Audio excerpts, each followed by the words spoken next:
Welcome to Guide Guru. We hope this video helps. You start by confirming essentials: power, original cable, and a stable network connection so the device can complete initial handshakes. Once connected, charge it to at least 20% and keep it plugged in.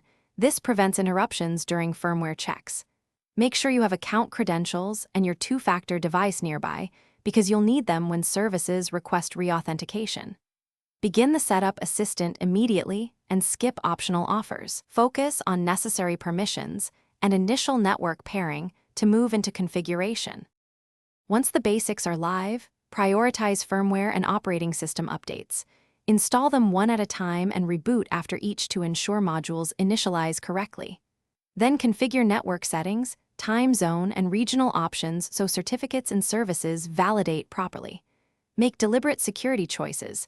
Enable lock screens, set a strong passcode, and turn on encryption where available.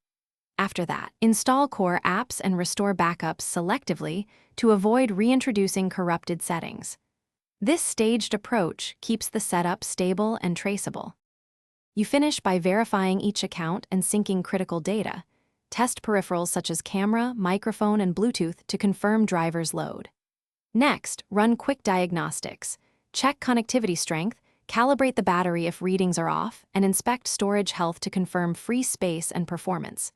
If something still fails, try a clean factory reset and reconfigure from scratch.